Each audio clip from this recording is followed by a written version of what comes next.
Okay, this week I'm covering of the different levels of your brain in fairly modern psychology that you can adhere to. We're talking about your mental prowess and how it's good to use your brain and how we're designed to solve puzzles and mysteries and all kinds of things that the brain is good. And this is also down to having a will. And the essence being that if you remember in the summer, I spoke to you regarding the chakra of the stomach, the solar plexis, Manopura, which means lustrous gem. So it shines in all difference where we take, where we convert matter into energy. Matter is of course food, and we convert that into energy. Yeah. So when you have a strong will, you are a very mindful person, not in a stubborn way, but in a way to be innovative, yeah? And then when you have a will to live for a cause, you are going to find yourself being a lot stronger in yourself. Now that cause could be anything. It might be something that you feel very strongly about, ecologically, and you might want to go and lobby and protest and say, look, this isn't happening to our world, this is happening to our planet, yeah. Or maybe you could just make the will to focus on yourself and on your life and what you do, because this will empower you. And if we talk about this will and life and a will to live and a will for a cause, if you assess people that have suffered from strokes, yeah, in over 70 cases of people which have suffered a stroke, all patients, without exception, had lost their will to live in a certain aspect of their life. So when one has a stroke, the individual will do one of two things. They will either get better bloody quickly, very quickly indeed, because they've had a bit of a kick up the arse from God. It's like something in them's died, yeah, and they've woken up, they've rekindled it, they've woken up, which is why people make remarkable recoveries, yeah. And of course, at the same time, I know several people that have had this, I've seen it, it's amazing.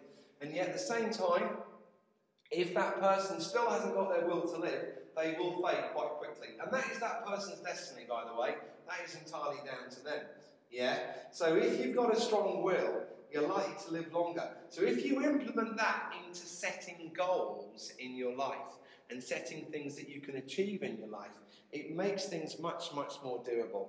So for an example, if you decide to take up running and you want to run for a mile, you put your trainers on, you get out there, run along the seafront, you'll probably do it. You'll probably run a mile. Yeah, it's not that far. The chances are you're going to be sweating, your calves are killing you, your ankles and toes are hurting you, you feel exhausted, yeah?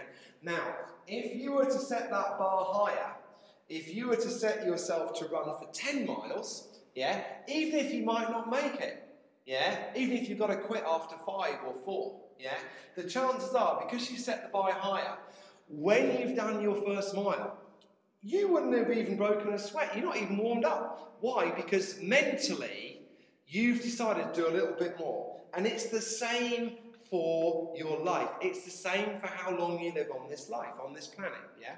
So the point being that if you say to yourself, okay, do you know what? I'm going to live to 100.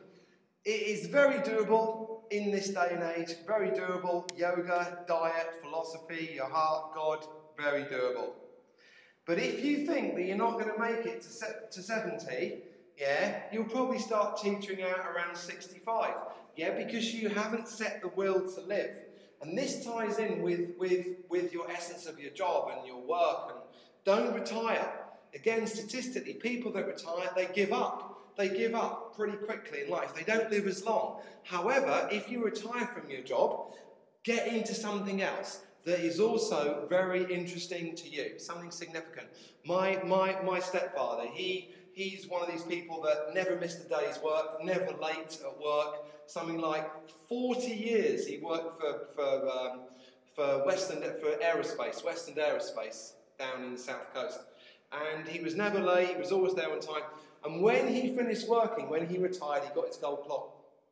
He then decided to take up golf because it's something that he played in his youth. He never got into it, never had time to play. And now my stepfather's been playing golf for about 7 years, and he's really healthy. He's fantastic at golf, so he set something that he's got into.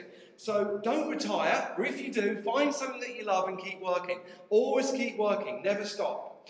because you want to be vital in your 60s and 70s. You want to be still cranking it in your 80s. People like Jack Lane, he's like over mid-90s now, still strong, working out, still sharp mentally. So go further. What do you want to do when you're 100? What can you see yourself doing when you're 100 years old? For me, I'm going to be still teaching you guys.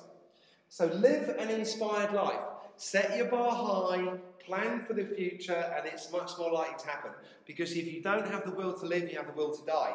So my advice to you is realise that you have an immortal expression and plan for 100 at least, because if you don't, why would the universe give it to you? Research has shown that we can live well past 115. There was reputed to be some yogis in India that have lived over 140, 150 years old. Now you can't prove that because of birth certificates and things like that. When you see these masters, these sages, these seers, these Sikhs, they come down from the mountains and their skin is just so old. So you know they're really old. And that's the connection of the will.